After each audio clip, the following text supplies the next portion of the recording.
노숙자 사역을 하다 막내딸은 권사님의 축복 기도 덕분에 하는 사업마다 재정의 큰 복을 받았다. 그리고 건평 100평이 되고 포도나무, 배나무, 사과나무, 감나무, 앵두나무, 등나무가 삼킨 정원이 있는 큰 집을 얻으며 속으로 생각했다.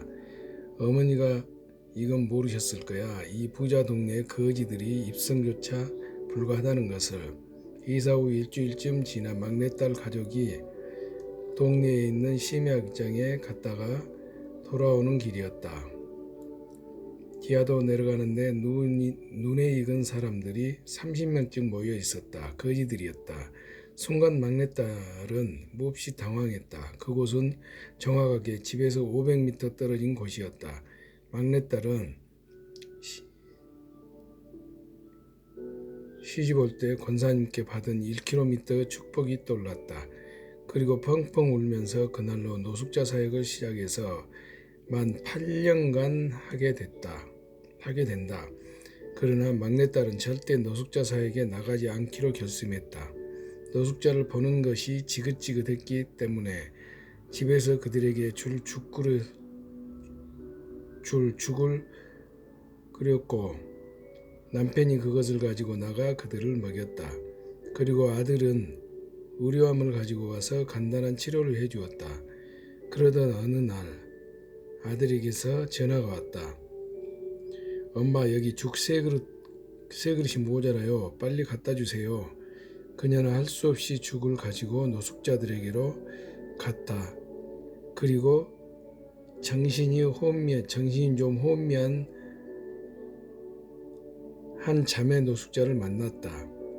그 자매는 자신이 왜 노숙자가 되었는지 그녀에게 정말 재미있게 말했다. 듣다 보니 새벽 1시가 넘어가고 있었다. 속이 출출해진 막내딸은 노숙자가 먹던 죽을 아무 생각 없이 몇 숟가락을 퍼먹었다. 그 모습을 옆에서 보던 아들이 말했다. 엄마가 노숙자 사역이 딱이네요. 그러면서 아빠는 술에 취해서 자고 있는 노숙자에게 이렇게 말한다고 했다. 선생님, 따뜻한 죽 한 그릇 드셔야 해요. 아니면 통사할 수 있어요. 그러면 듣고 있던 선생님 노숙자가 소리를 버럭 지르며 말한다고 한다. 야 임마, 너 죽을래? 죽 놓고 가라, 이 나쁜 놈아. 그러면 아빠는 예 선생님, 꼭 이 죽을 드셔야 해요 라고 한다는 것이다. 그런데 엄마는 다르다고 했다. 엄마는 오자마자 그 선생님의 목덜미를 잡아 일으키고는 야, 너 죽고 싶어? 안 죽고 싶어? 라고 하고 그들이 그 기세에 눌러 안 죽고 싶어요 라고 하면 그럼 이 죽 먹으라고 한다는 것이다. 막내딸에게 노숙자들은 무섭기도 더럽지도 않았다.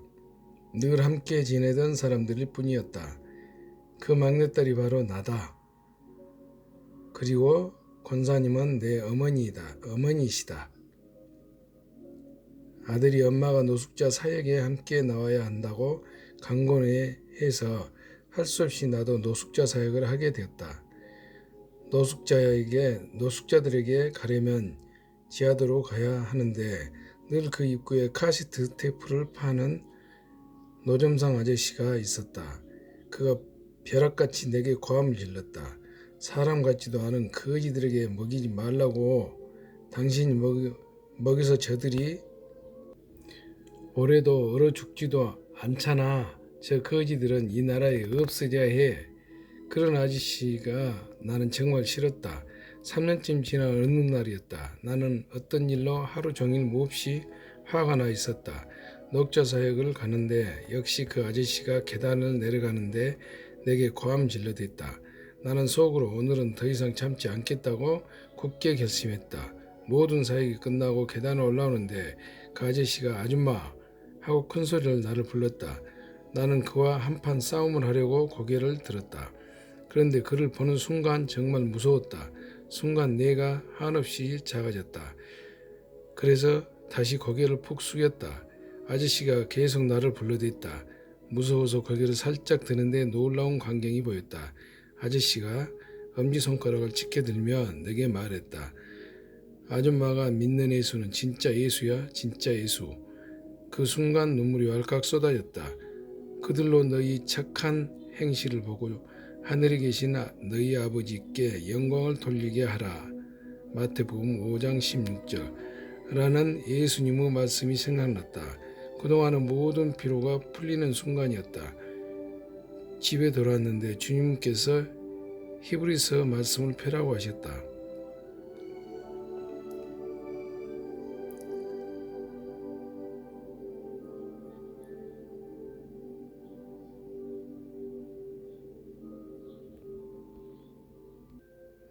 오직 선을 함과 서로 나눠주기를 잊지 말라. 하나님은 이 같은 제사를 기뻐하시느니라.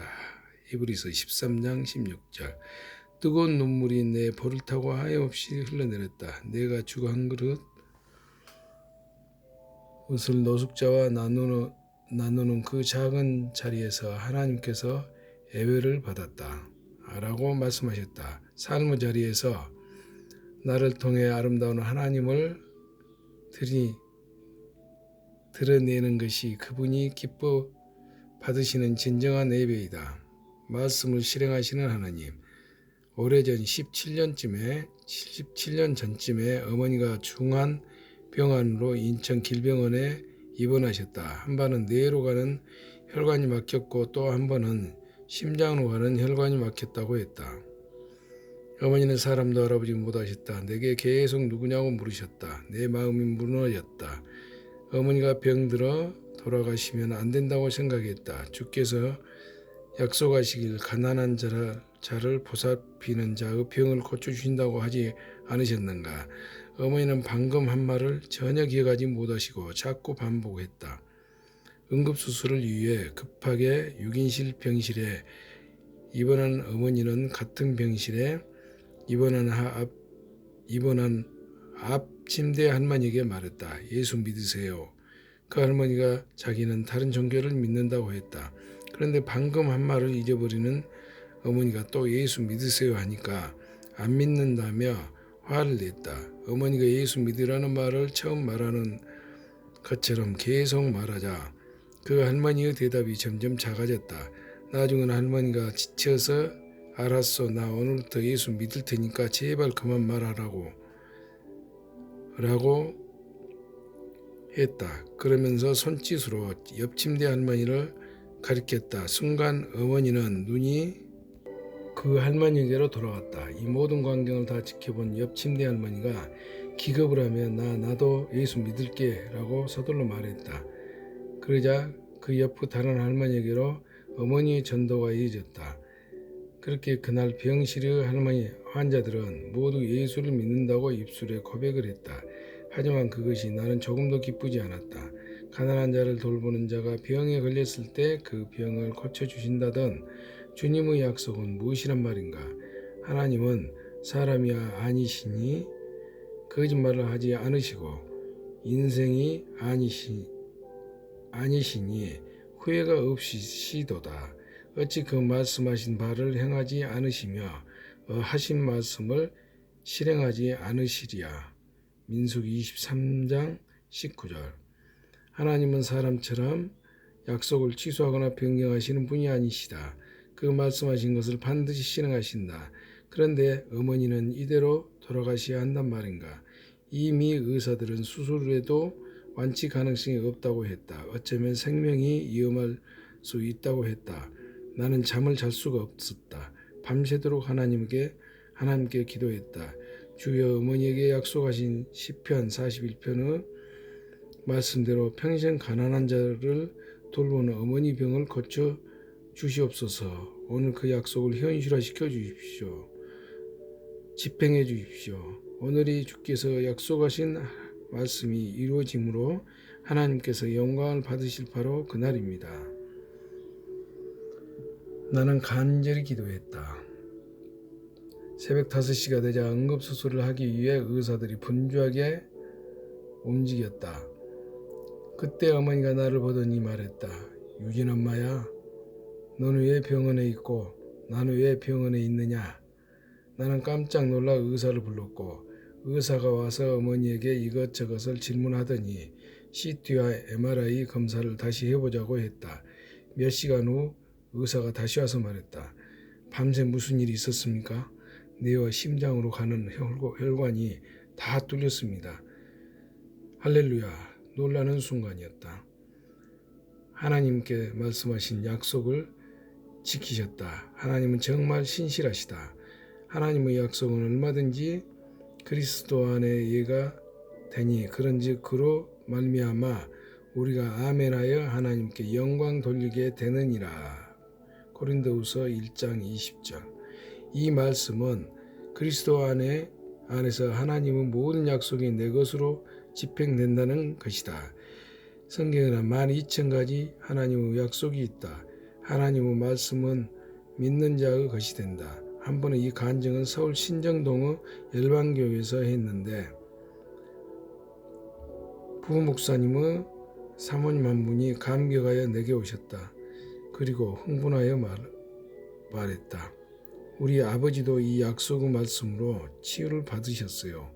아버지는 폐암 말기였고 다른 곳으로 많이 전이된 상태여서 수술을 할 수 없었고 방사선 치료도 할 수 없는 상태였어요. 그런데 시편 41편의 약속의 말씀으로 모든 가족들이 기도하며 주님의 얼굴을 구했어요. 그 후에 모든 암이 흔적도 없이 사라졌고 지금 18년째 건강하게 살아계십니다. 그 기록이 지금도 순천향병원에 있어요. 살아계신 하나님은 신실하시다. 할렐루야. 내 포도원의 열매를 다 따지 말며 내 포도원에 떨어진 열매도 줍지 말고 가난한 사람과 거류민을 위하여 버려두라. 나는 너희의 하나님 여호와이니라. 19장 10절. 너희 땅 곡물을 벨 때에 밭 모퉁이까지 다 베지 말며 떨어진 것을 줍지 말고 그것을 가난한 자와 거류민을 위하여 남겨두라. 나는 너희의 하나님 여호와이니라. 레위기 23장 22절. 고아와 과부와 객들은 보호자가 없다. 하나님께서 친히 그들의 보호자가 되어주신다. 아버지 마음을 알고 아버지를 대신해서 가난한 자를 돕는 자를 주께서 축복하신다. 성경의 재물에 대한 말씀 약 3,000구절 중 절반 이상이 가난한 자를 부탁하시는 말씀이다. 하나님의 계산법에 의하면 지극히 작은 자에게 냉수 한 그릇을 대접한 것을 주님이 받으신다는 것이다.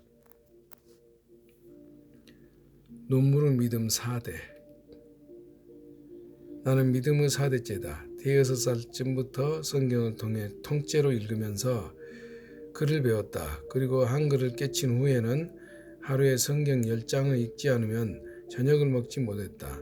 눈물로 호소해도 어머니는 밥을 주지 않으셨다. 그래서 나는 어린 마음에 성경을 정말 싫었다. 성경만 없다면 편히 저녁을 먹을 수 있을 텐데. 그래서 집안에 성경이 보이면 숨겨놓기 바빴다. 성경 읽기뿐 아니라 유치부 초등부 예배가 끝나면 꼼짝없이 어머니를 따라 대예배를 드려야 했다. 주일 대예배 참석은 정말 두려웠다. 장로님이 이렇게 대표 기도를 하셨다.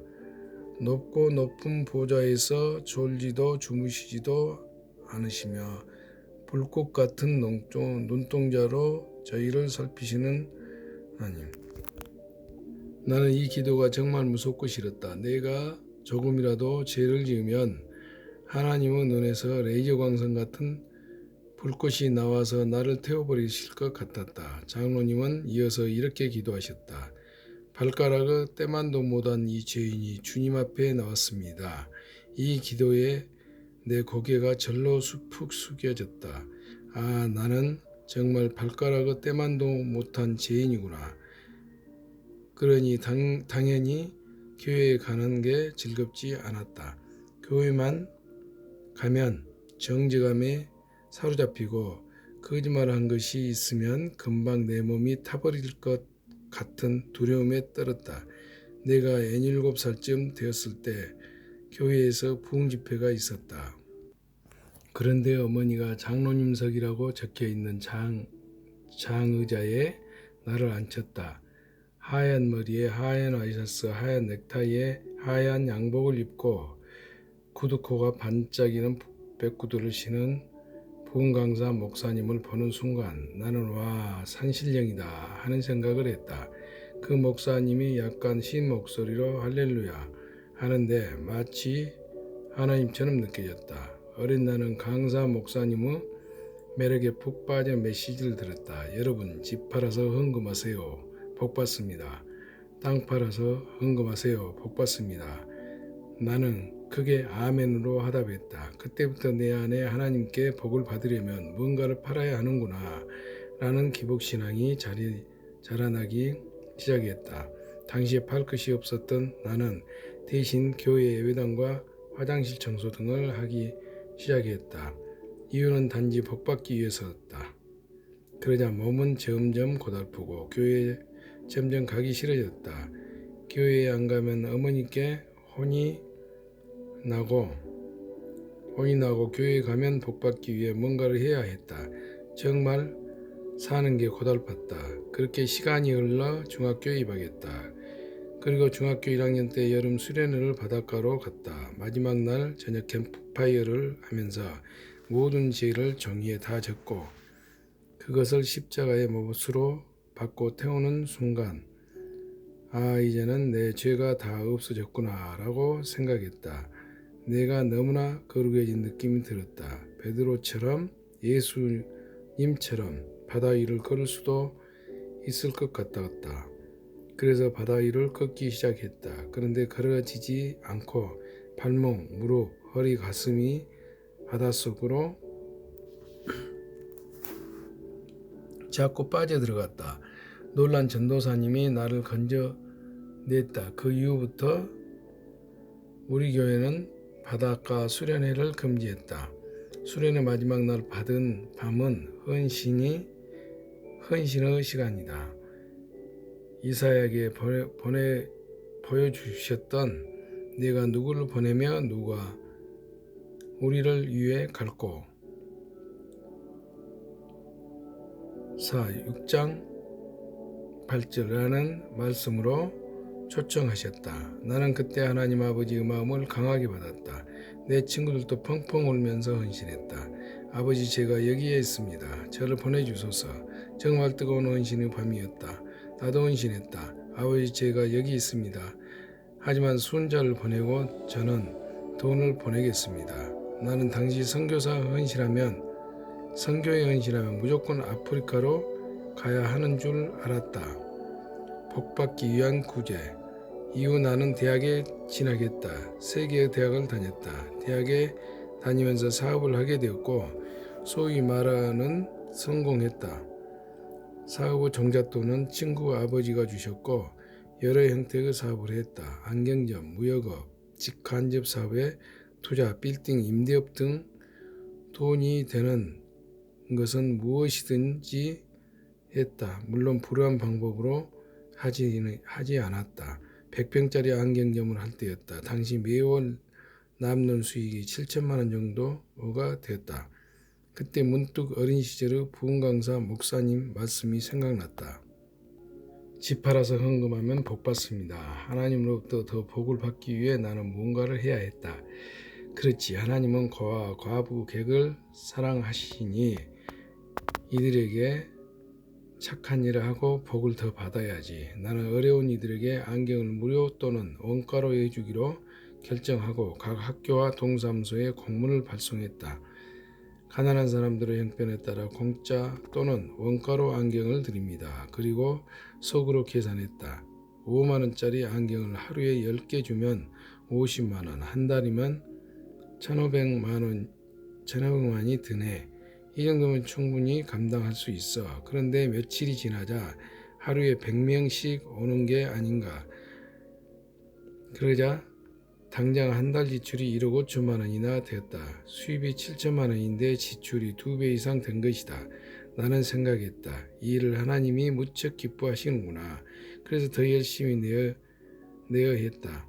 순수하게 어려운 사람을 돕는 게 아니라 더 복을 받기 위해서 적자가 나기 시작했지만 조금도 복받을 믿음이 흔들리지 않았다.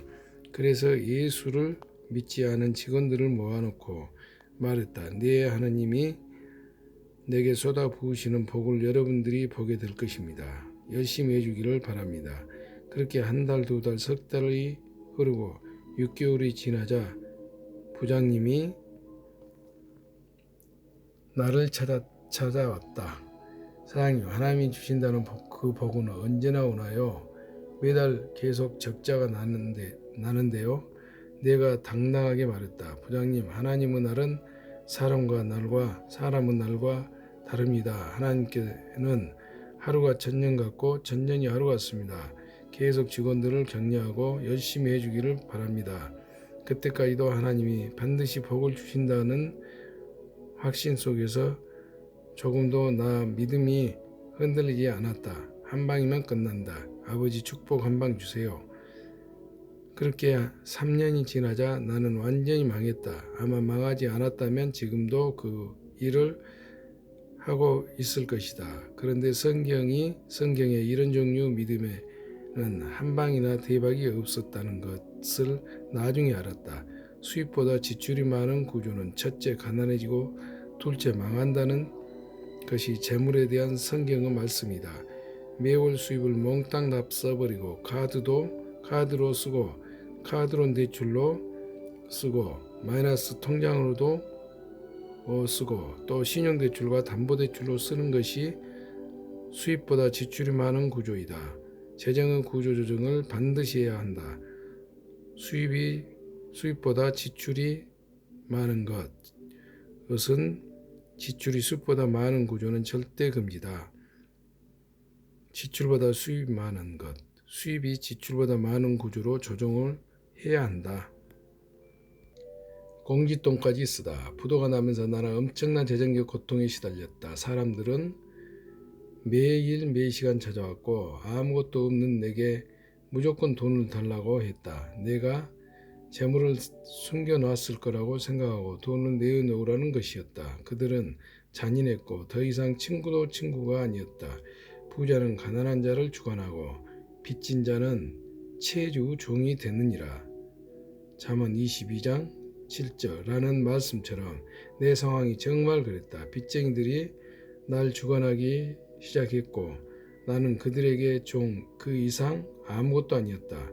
이런 깨진 관계들이 나를 몹시 상하게 했다. 나는 판단력이 흐려졌고 지혜와 분별력도 완전히 사라졌다. 무섭게 달려드는 빚쟁이의 요구에 조금이라도 응하기 위해 일수를 쓰기 시작했다. 또 다른 일수를 메웠다. 일수는 1,000만 원을 빌리면 매일 10만원씩 120원을 넣어야 끝이 난다. 일수 이자를 연리로 계산하면 20-30%가 훨씬 넘는다. 이렇게 빚쟁이들에게 돈을 주다 보니 최후에 꽁지돈까지 쓰게 되었다. 꽁지는 1,000만원을 빌려 100일 후에 2,000만원을 갚아야 하는 것이다. 일수와 꽁지를 하는 아저씨들은 정말이지 끔찍했다. 나는 정신적, 육체적, 영적으로 병들어갔고 정상적인 판단력이 완전히 상실했다. 내 누운 침상이 빼앗길 것이다. 망하기 전 어느 날 친구 둘을 만났다. A라는 친구가 사업을 크게 확장하기 위해서 B라는 친구에게 6억 원의 돈을 빌리는 과정에서 내게 보증을 서달라고 했다. 나는 친구간의 의리를 생각해서 당연히 보증을 서주었다. 그때 내 재정과는 의리였다. 누가 빌려달라면 빌려주고 보증을 서달라고 하면 서주었다. 가지고 있던 빌딩과 안경점과 아파트 등 모든 재산을 담보로 보증을 서주었다. 돈을 빌린 A가 당연히 B에게 돈을 갚을 거라고 믿었다. 그런데 A가 6억 원을 못 갚고 부도를 냈다. 그리고 내가 보증을 선 모든 곳이 동시다발로 부도가 나면서 내 빌딩과 점포와 아파트 등 모든 것이 순식간에 사라졌다. 설상가상으로 그때 IMF까지 터졌다. 모든 물건들은 경매와 급매로 넘어갔다. 세상에는 부자는 망해도 3대가 먹고 산다고 한다. 이는 남은 망하게 하고 자기 살 궁리를 따로 해놓는다는 것이다. 그런데 믿음의 4대인 나는 그런 것을 배운 적이 없었다. 내가 살기 위해서 돈을 빼돌린다는 것은 상상도 하면 안 되는 거였다. 이는 어머니로부터 물려받은 신앙의 유산이었다. 주머니에 단돈 10,000원도 남김없이 최선을 다해 빚 갚기에 돌입했다. 하지만 곧 집안 곳곳에 빨간 딱지, 압류 딱지가 붙었다. 텔레비전과 오디오와 피아노, 소파와 침대까지 다 붙었다. 어느 날 아침 일찍 사람들이 트럭을 가지고 와서 집은 모든 물건을 실어 갔다. 그날 아침까지 자고 일어난 침대가 내 눈에서 사람들의 손에 의해 실려 나갔다. 너는 사람과 더불어 손을 잡지 말며 나무 빚에 보증을 서지 말라. 만일 갚을 것이 네게 없으면 네 누운 침상도 빼앗길 것이라. 네가 어찌 그리하겠느냐. 잠언 22장 26절 27절의 말씀이 내게 그대로 일어났다. 나는 그날로 입고 있던 옷차림 그대로 거리로 쫓겨났다. 그러고도 남은 빚이 50억 원이었다. 하루아침에 거지가 되었고 어마어마한 빚더미에 올라 앉았다. 매일 빚쟁이들이 찾아와 잠도 재우지 않고 나를 괴롭혔다. 그렇게 한 달, 두 달, 석 달, 1년이 지나면서 나는 정신적, 영적, 육체적으로 깊이 병들어갔다. 정말이지 끔찍한 기억이다. 사람들이 싫어졌고 믿음도 없어졌다. 우울증과 대인기피증에 빠졌다. 마귀가 우는 사자와 같이 두루 삼킬 자를 찾다가 나를 잡았다. 그리고 내 귀에 속삭였다. 너 남편을 정말 사랑하니? 아들 유견을 사랑하니? 정말 사랑한다면 그들을 위해 너 하나가 없어지면 돼. 그러면 모두가 살게 되는 거야. 나는 그리스도인으로 스스로 죽을 생각을 절대 못하는 사람이다. 그러나 분별력과 판단력을 완전히 상실한 나는 마귀의 속삭임에 반응하기 시작했다.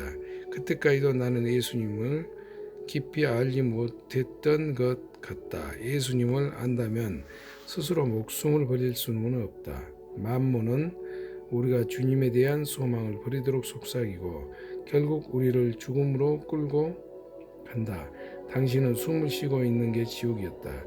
그렇군. 그렇게 끝내면 되겠네.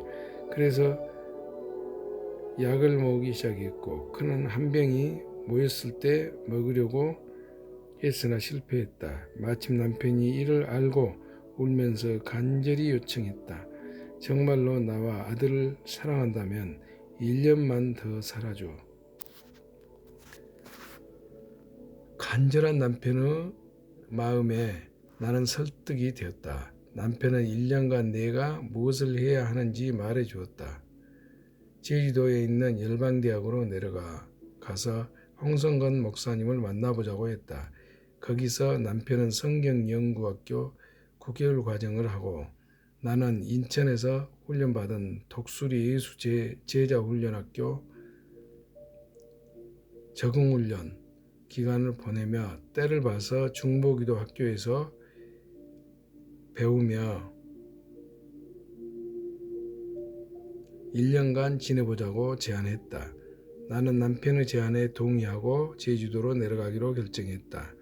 1년간 유예기간, 남은 빚 50억 원을 다 갚으려면 한 달에 100만 원씩 갚아도 500년이 걸린다. 나는 빚 갚는 것을 포기해야만 했다. 그러나 어쨌든 1년간 제주도에 내려갈 방도를 모시겠다. 나는 빚쟁이들에게 빚을 갚을 테니 다 오라고 했다. 40명쯤 온 것 같았다. 내가 그들에게 말했다. 여러분, 저는 입은 옷 그대로 숟가락 하나 챙기지 않고 거리로 쫓겨났습니다. 이것은 여러분들이 증인입니다. 그런데 매일 와서 저를 감시하고 24시간 잠도 안 재우고 돈을 달라고 하면 제가 무슨 수로 돈을 벌어 빚을 갚겠습니까? 딱 1년만 시간을 주십시오. 사업에 제기하여 반드시 빚을 갚겠습니다. 아니면 저를 고소하십시오. 제가 대가를 치르겠습니다. 나는 두꺼운 종이에 번호표를 만들어서 그들에게 보여주며 말을 했다. 저를 1년 동안만 자유롭게 해주실 분은 손들어 보세요. 그러자 한 분이 손을 들었다. 그에게 앞으로 나오라고 해서 1번이라고 적힌 번호표를 주었다. 그러자 여기저기서 손을 들었다. 그렇게 표를 다 나눠주고 1번을 받은 사람에게 말했다. 만일 1년 동안에 제게 전화를 한다거나 찾아와서 사업 구상을 방해하시면 사장님의 번호는 끝번호가 될 것입니다. 이런 협박 아닌 협박으로 모임을 마쳤다. 모임이 끝나고 돌아가는 그들의 뒷모습을 보며 나는 생각했다. 나는 절대로 1년 후에 이 지옥 같은 곳으로 돌아오지 않을 거야. 큰 빚을 지면서 나는 지옥을 경험했다. 돈 문제가 결부되니 사람들이 더 이상 사람이 아니었다. 정말이지 다시는 돌아올 생각이 없었다. 1년 후에도 50억 원을 갚을 방법이 없었기 때문이었다. 눈물에 마른 간장밥. 그리고 11월 마지막 주에 제주도로 내려갔다. 아들은 초등학교에 지나가야 다니고 남편은 성경 연구학교 9개월 과정에 들어가고 내가 입학하고자 하는 학교 개강은 2월 말이어서 3개월 동안 집에 머무르며 지내야 했다. 우리는 열방대학에서 조금 떨어진 함덕 바닷가에 숙소를 마련했다. 아무것도 가져갈 것이 없어 조선간장과 샘표 간장과 참기름을 각 한 병씩 그리고 깨소금 한 통을 가지고 갔다. 한겨울인데 방에 불을 넣지 못해 냉방이었다. 하지만 나는 2다리를 쭉 펴고 잘 수 있다는 것에 감격했다. 무엇보다 빚쟁이들의 독적 전화로부터 자유였다. 간장과 참기름과 깨소금을 넣고 비벼 먹는 밥맛은 정말 맛있었다. 모든 것에 감사가 넘쳤고 1년간의 자유시간을 주신 주님께에도 감사했다. 다음 날도 그 다음 날도 감사가 넘쳤다. 그런데 이 감사가 참기름이 없어지자 반으로 줄어들었다. 그 얼마 후 깨소금마저 떨어지자 감사가 완전히 사라졌다. 샘표 간장만으로 밥을 비벼 먹는 것은 쉽지 않았다. 12월 마지막 날에 그 간장마저 끝났다. 짜디짠 조선간장만 남았다. 나는 어찌할 바를 몰라서 큰 바가지에 수돗물을 가득 받아 밥을 간장물에 말았다. 그렇게 간장물에 만 밥을 건져 먹는데 눈물이 뚝뚝 떨어지고 간장 냄새에 헛구역질이 올라왔다. 이렇게 비참하게 살고 싶지 않아. 아들과 남편이 밖에 나간 사이 마귀가 또 내게 속삭였다. 너 정말 남편과 아들을 사랑하니? 그들을 살리고 싶다면 이 빚은 네가 가지고 가야 해. 그때 어차피 나는 1년 후에 죽을 거야. 이렇게 사느니 차라리 지금 나는 다시 죽기로 결정했다. 12월 마지막 날이었다. 몹시 추운 겨울날에 함덕 앞바다에 나갔다. 나는 미련도 망설임도 없이 몸을 던졌다. 12월 추운 바닷물을 뼛속까지 파고들었다. 그래 3분만 참자. 곧 심장마비가 되면 모든 고통이 끝날 거야. 그런데 이게 웬일인가. 죽으려고 바다에 뛰어들었는데 군소, 해삼 멍게와 같은 해산물 비슷한 것이 내 눈에 보였다. 군소는 해산물 중 내가 가장 좋아하는 것이었다. 식용으로 먹을 수 있는 참 군소는 손으로 문지르면 보라색 물이 나온다. 나는 얼른 군소를 건져서 손으로 문질러 보았다. 정말 보라색 물이 나왔다. 와, 참군소다. 먹을 수 있는 군소다. 눈을 들어 물속 사방을 보니 내 주위에 군소가 가득 있었다. 당장 죽은 게 문제가 아니었다. 배고픈 것이 먼저였다. 일단 군소를 건져서 삶아 먹고 싶었다. 그것을 한가득 안고 집으로 돌아왔다. 삶아서 초장이 없어 간장에 찍어 먹었지만 맛은 최고였다. 그날은 군소로 인해 죽지 못했다. 때마다 건지시는 손길 때문에 죽어지지도 않았다. 군소사건으로 내 마음대로 죽을 수도 없구나 하는 생각이 들었고 1년을 살아볼 생각을 하게 되었다.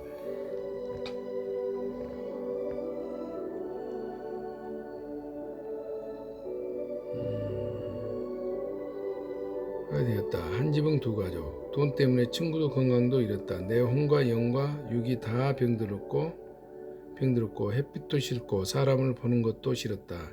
그래서 나는 방에서 나오지 않고 혼자만의 세계에 갇혀 살았다. 그런데 윗집 다은이 엄마가 내려와 내게 말을 걸며 이것저것 챙겨주었다. 어느 날 그녀가 말했다. 언니, 우리 집에 놀러 오세요. 다은이 좀 보세요. 다은이는 2살쯤 된 예쁜 아가였다. 하지만 나는 모든 게 싫었다. 새로운 사람들과 교제도 싫었다. 그날은 다은 엄마의 간곡한 부탁으로 아가를 보기 위해 2층으로 올라갔다. 그런데 다은이가 흰 우유가 가득 든 우유병을 들고 먹고 있었다. 저 우유를 딱 한 모금만 먹으면 살 것 같은데 입안에 남아있는 간장 맛이 없어질 텐데 우유 딱 한 모금만. 오랫동안 간장만 먹다 보니 간장 맛이 나의 기억에 남아 물을 마셔도 간장을 마시는 것처럼 속이 울렁거렸다.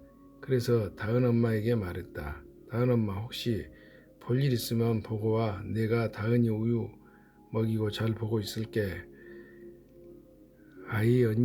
언니가 모처럼 우리 집에 놀러 왔는데 어떻게 볼 일을 봐요? 그러고는 내 옆에 앉았다. 나는 정말 우유 한 모금이 간절히 필요했다. 그래서 다시 그녀를 설득했다. 내가 다은이를 잘 볼 테니 걱정 말고 다녀오라니까. 아니에요 언니, 저 볼 일이 진짜 없어요. 그러는 사이에 우유병에 가득 들어있던 우유가 사라졌다. 나는 정말 슬펐다. 다은이 엄마도 말 못할 사정이 있음이 분명했다. 집을 둘러보니 제대로 된 살림살이가 없었다. 아기도 있는데 한겨울에 방에 불도 넣지 않고 살고 있었다. 우리 집으로 내려와서 냉방에 누워 있는데 다은이 우유병이 내 머릿속에서 빙빙 돌았다. 딱 한 모금이면 되는데. 못내 아쉬운 마음에 나는 벌떡 일어나 위층으로 올라갔다. 다은 엄마, 우리 같이 살자. 언니, 그럼 좋지요. 얼마 후 우리는 한라산기슭에 위치한 서늘마을 입구에 있는 빨간 쌍둥이 벽돌집으로 함께 이사했다. 왼쪽 벽돌집에는 주인 할머니가 사셨고 우리는 오른쪽 벽돌집에 살았다. 그렇게 한 지붕 두 가족 6식구 삶이 시작되었다. 나는 고추장, 된장, 우유 한 모금을 먹을 수 있다는 기대로 몹시 흥분했다. 고추장을 보면 한 숟가락 가득 퍼먹을 작정이었다. 느끼한 간장 냄새를 혀와 뇌에 지우고 싶었다. 그런데 아무리 찾아봐도 고추장과 된장이 보이지 않았다. 다은 엄마, 부엌으로 빨리 와서 고추장하고 된장을 좀 찾아봐.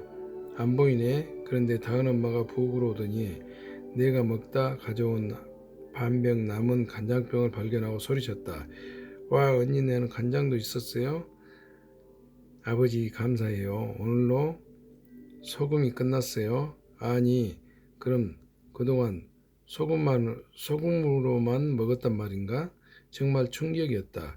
이후부터 말도 안 되는 이상한 삶이 시작되었다. 하나님의 계획하심이 있었던 것을 그때는 눈치채지 못했다. 내가 다은 엄마에게 물었다. 다은이네도 도대체 무슨 일이 있었기에 이렇게 살고 있어? 저는 결혼과 동시에 캐나다에 가서 예수 제자 훈련학교 상담학교를 수료하고 지금은 제주 열방대학에서 훈련을 받고 선교사로 나갈 준비를 하고 있어요. 다은 아빠가 엄마는 신앙적으로 매우 성숙하고 주님께 깊이 위탁된 사람들이었다. 이사 온 첫날부터 우리는 초자연식에 돌입했다. 두 아빠에게는 바다에서 들어가서 먹을 만한 것은 뭐든지 건져오라고 했고 아들 유진이에게는 땅에서 올라오는 것은 뭐든지 뜯어오라고 했다. 그렇게 동거한 지 얼마 지나지 않아서 다은 엄마가 둘째를 임신했다. 기쁨보다는 걱정이 앞섰다. 다은 엄마의 약한 몸에 둘째 임신이라니 이렇게 힘들게 살고 있는데 어떻게 키우려고.